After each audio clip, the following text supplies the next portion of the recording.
J'ai longtemps cru que c'était comme ça. J'ai peur et c'est tout. Même monter dans une échelle ou dans une grande roue, c'était tout simplement impossible, inenvisageable. Je me vois encore en train de dire « Mais jamais je ferai ça. Tu veux que mon cœur s'arrête ou quoi ?» Ou la bonne excuse « Non mais ça m'attire pas du tout, c'est pas pour moi. » À l'époque, c'était la même chose pour ce qui était de quitter mon travail, aller vivre mes rêves, assumer qui j'étais vraiment. Je le fais pas. J'ai peur, c'est comme ça. D'ailleurs, si c'était si facile, tout le monde le ferait. Mais tout ce que tu fuis, la vie te le ramène toujours. Et un jour, pendant que j'étais dans mon confortable travail, on m'a appelé pour me dire que ma mère nous avait quittés. Et à ce moment-là, moi j'étais très loin d'elle. J'étais très loin de tous mes proches d'ailleurs. Et comme j'avais toujours pas compris le message de la vie, peu de temps après, c'était mon père qui nous quittait. Lui aussi au moment de partir en retraite. Et là, je me suis dit, stop, c'est trop douloureux, je veux plus attendre. C'est pas plus tard que je veux profiter de la vie, c'est maintenant. Mais alors pourquoi j'ai si peur ? Mais qu'est-ce qui bloque, bordel ?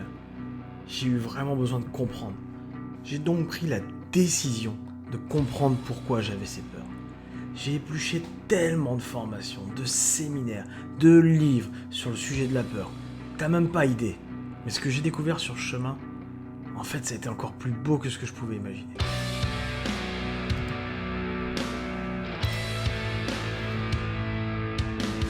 Tu vois le mec qui va pas bien là et qui se demande ce qu'il fout là ? Bah c'est moi. Mais à cette époque, je ne maîtrisais pas encore les 5 clés que je vais te présenter aujourd'hui qui vont te permettre de dépasser n'importe quelle peur. D'ailleurs, je me suis même pas présenté, je m'appelle Julien Ridouard, je suis conférencier, coach, révélateur de talent et je suis surtout le créateur des 9 sens, une immersion sur mesure et totalement dingue dans laquelle je réunis des coachs et des intervenants pour des personnes qui souhaitent trouver leur mission de vie et surtout la stratégie pour la mettre en place. Mais assez parlé de moi. Maintenant, je vais te présenter 5 clés que j'ai apprises sur ce beau voyage pour dépasser n'importe quelle peur.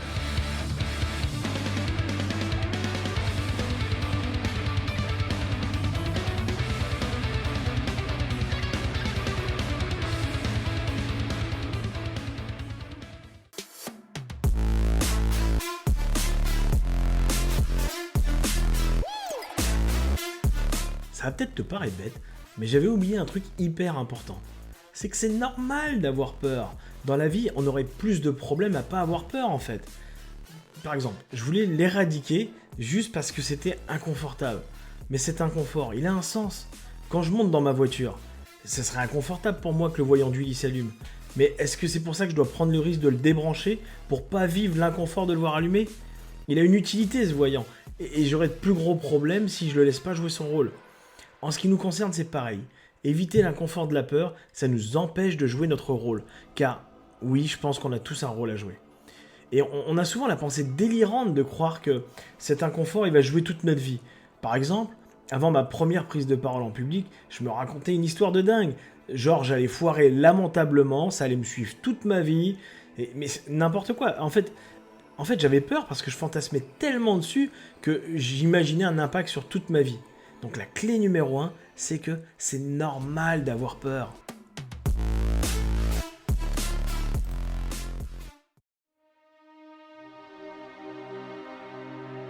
Tu es au beau milieu d'une guerre. Ouais, désolé, je voulais voir ce que ça faisait d'être Steve Abdelkarim, mais je suis pas au niveau encore. Non, en vrai, t'es vraiment au milieu d'une guerre, entre ton cœur et ton mental. D'un côté, il y a ton cœur, il cherchera toujours à te faire grandir, comme une plante en fait. Et il sait que pour ça, tu dois expérimenter de nouvelles choses. Tu as déjà dû entendre parler de sortir de sa zone de confort. Et ton cœur, au travers de ce qu'on appelle l'intuition, il sait te montrer le bon cap à suivre. Par contre, de l'autre côté, tu as ton mental, qui lui, au travers de ce qu'on appelle la raison, il n'est pas là vraiment pour te faire avancer, lui, il est là pour te protéger.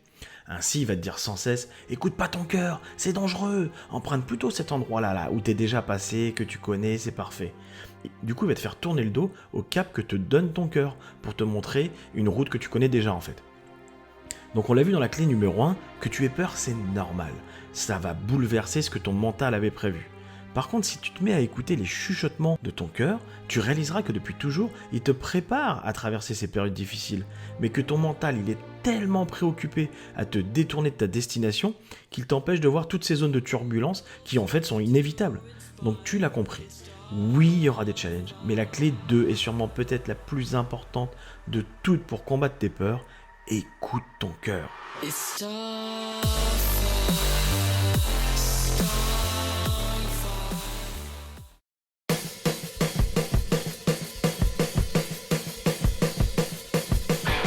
Du coup, on l'a vu, la peur est normale et intimement liée à ce que ton cœur souhaite. D'un point de vue physique, la peur, c'est une émotion. Et donc, c'est juste un signal électrique, un feedback. On ne peut donc pas l'éradiquer. Alors du coup, comment on peut faire ? En fait, la peur, c'est comme un enfant. Et un enfant qui souhaite te dire quelque chose. Et il va te le dire de plus en plus fort jusqu'à ce que tu prennes bien le temps de l'écouter. En l'occurrence, là, cet enfant, c'est ton enfant intérieur. En PNL, on dit qu'il y a une intention positive derrière chaque chose. Mais alors du coup, comment tu pourrais trouver l'intention positive derrière cette peur qui te bloque et que tu peux pas éradiquer ? Eh bien, pourquoi pas demander à ton enfant intérieur ? Car lui, ce qu'il veut, c'est obtenir quelque chose. Et il veut que tu le saches.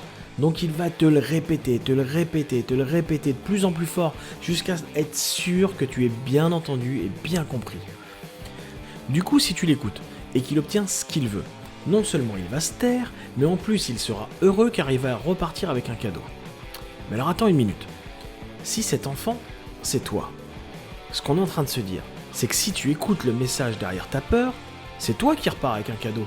C'est pas un truc de dingue ça ? Ça voudrait dire que la peur c'est une opportunité en fait.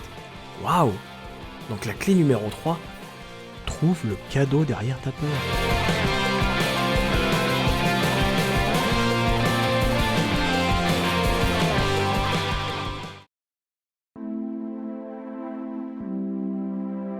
« 100 personnes qui verront une même scène l'apercevront différemment. » On peut donc dire qu'il n'y a pas vraiment de réalité, mais que la réalité dépend de nos perceptions en fait. À la différence des animaux, notre néocortex nous permet de voyager dans le temps et de nous faire des scénarios hollywoodiens sur ce qui pourrait éventuellement se passer. C'est d'ailleurs très intéressant d'aller voir dans ton passé le nombre de fois où tu as eu peur d'une chose et d'analyser par rapport à ce qui aurait vraiment pu se passer et au final ce qui s'est vraiment passé. Une stat intéressante sur ce sujet, 95% de nos peurs n'ont rien à voir avec ce qui se passe, mais plutôt avec ce qui pourrait éventuellement se passer. C'est un truc de fou. Donc la clé numéro 4, ta peur n'est qu'une perception erronée d'une réalité.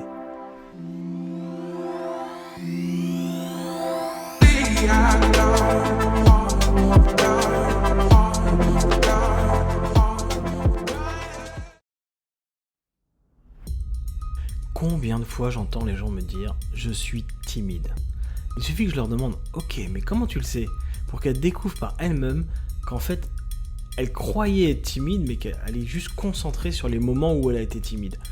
Et en fait, elle a transformé ça en une belle croyance limitante. Pour la peur, en fait, c'est pareil. En inversant les moments sur lesquels on se concentre, c'est-à-dire un peu comme si tu déplaçais le projecteur, on renforce la certitude sur des faits. Par exemple, tu pourrais lister tous les moments où tu as eu peur d'une chose et qu'au final, tu t'es senti courageux après de l'avoir fait quand même, en fait. Ferme les yeux. Concentre-toi sur ce pic de courage. Ressens cette fierté que tu as eue de l'avoir fait. Le courage, c'est la capacité à passer à l'action malgré la peur. Donc la clé numéro 5, il n'y a pas de courage sans peur.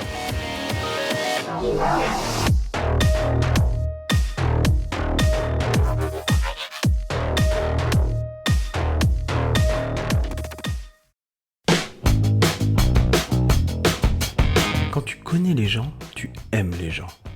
Et il en fut de même pour moi. En augmentant mes connaissances du fonctionnement de la peur, j'ai appris à me connaître, à mieux comprendre les gens autour de moi. Ainsi, j'ai réellement appris à m'aimer inconditionnellement. Et en un rien de temps, alors qu'il m'était impensable de monter dans une échelle, je me retrouve à 3000 mètres à sauter dans le vide sans hésitation, à sauter à l'élastique et à y prendre du plaisir en plus. J'étais fier de moi comme jamais. Les bénéfices collatéraux ne se sont pas fait attendre. Peu de temps après, j'ai pris la décision de vivre la vie que je voulais, quitter le salariat qui était confortable pour me lancer dans un projet de malade. C'est pourquoi les immersions des 9 sens, tu vois, commencent par la gestion de la peur et la mise en application directe. Te montrer que la peur, elle n'est pas là contre toi, mais pour toi. Et tu sais quoi, quand je vois les transformations de dingue des participants des 9 sens, je suis de nouveau fier de moi comme jamais. Est-ce que tu ne deviendrais pas inarrêtable si tu apprenais à gérer ce qui te semble être ta plus grande peur pour l'instant ? Donc du coup, je te rappelle les 5 clés qu'on a vues ensemble et qui vont t'aider à dépasser n'importe quelle peur. Clé numéro 1, il est normal d'avoir peur. Tu aurais bien plus d'inconvénients à ne pas avoir peur. Clé numéro 2, écoute ton cœur. La vie nous aime à chaque instant. Comme un parent, elle est capable de te faire souffrir pour te faire grandir. Clé numéro 3, trouve le cadeau derrière. Même dans les pires scénarios, il y a des bénéfices. Tu peux aller chercher les bénéfices qu'il y aurait dans le pire cas, celui que tu imagines dans ta peur. Clé numéro 4, ta peur est une perception erronée d'une réalité. Tu n'as pas peur de ce qui se passe, mais de ce que tu crois qui va se passer. Et pour finir, clé numéro 5, pas de courage sans peur.